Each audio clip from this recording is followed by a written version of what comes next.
മോദി അധികാരത്തിലെത്തിയതോടെ enforcement directorate പിടിച്ചുപറി ഡയറക്ടറേറ്റായി മാറിയെന്ന CPM പോളിറ്റ് ബ്യൂറോ അംഗം MA ബേബി. LDF ഈഴവത്തിരുത്തി ചെറുവായ്ക്കര മേഖല റാലിയും പൊതുയോഗവും ഉദ്ഘാടനം ചെയ്ത് സംസാരിക്കുകയായിരുന്നു അദ്ദേഹം.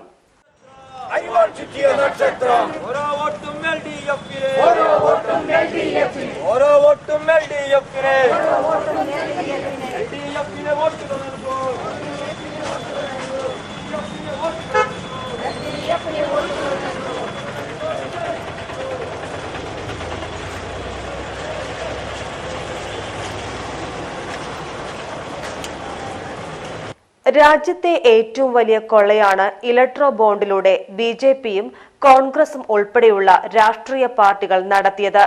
17,000 കോടിയോളമാണ് BJP വിവിധ കമ്പനികളിൽ നിന്ന് തട്ടിപ്പറിച്ചത്. BJPക്ക് ബോണ്ട് നൽകിയ കമ്പനികളിൽ EDയെ പറഞ്ഞയക്കുകയാണ്. ഭീഷണിയിലൂടെ കോടികളാണ് BJP അക്കൗണ്ടിലെത്തുന്നത്. BJPക്ക് പണമുണ്ടാക്കുന്ന ഉപകരണമായി ED മാറിയെന്നും MA ബേബി പറഞ്ഞു. ഇന്ത്യ എന്ന് പറയുന്ന വിശാലമായ രാഷ്ട്രീയ വേദി, ആ വിശാലമായ രാഷ്ട്രീയ വേദിയിലെ ഒരു പ്രധാനപ്പെട്ട ഇടതുപക്ഷ പാർട്ടിയുടെ അഖിലേന്ത്യാ നേതാവായ സഖാവ് ആനി രാജയെ തോൽപ്പിച്ചുകൊണ്ടാണോ രാഹുൽ ഗാന്ധി പാർലമെന്റിലേക്ക് പ്രവേശിക്കുന്നത്?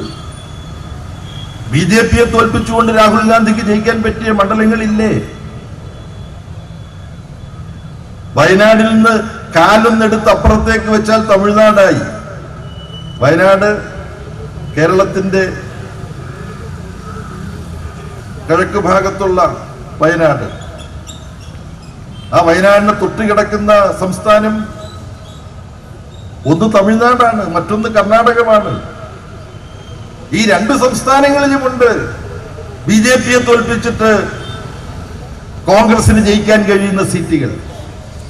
ആ സീറ്റുകളൊന്നും തിരഞ്ഞെടുക്കാതെ ഈ കേരളത്തിലെ ഒരു സീറ്റിൽ നിന്ന് മത്സരിക്കാൻ രാഹുൽ ഗാന്ധിയും അവരുടെ പാർട്ടിയും അങ്ങനെ തീരുമാനിച്ചാൽ നമുക്കതിനെ ചോദ്യം ചെയ്യാൻ കഴിയില്ല. പക്ഷെ ഇന്ത്യ രാഷ്ട്രീയ വേദിയിലെ ഒരു പ്രധാനപ്പെട്ട മുഖമാണല്ലോ, പ്രധാനപ്പെട്ട ഏകമുഖമല്ല രാഹുൽ ഗാന്ധിയുടേത്. ഇന്ത്യ രാഷ്ട്രീയ വേദിയിൽ ശരത് പവാറുണ്ട്, വളരെ സീനിയർ ആയിട്ടുള്ള നേതാവുണ്ട്, NCPയുടെ നേതാവ് അഖിലേഷ് യാദവ് ഉണ്ട്.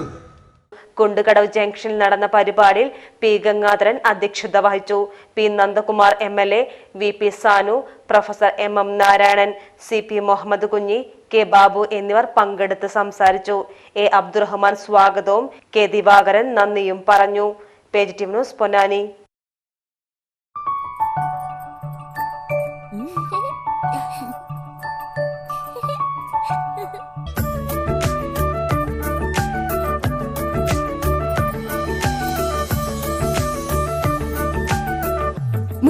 വർഷത്തെ വിശ്വസ്ത പാരമ്പര്യവുമായി എന്നും എപ്പോഴും കൂടെയുണ്ടെന്ന വിശ്വാസം. Basith wedding mall, Basith arcade, Poonkottukulam, Tirur.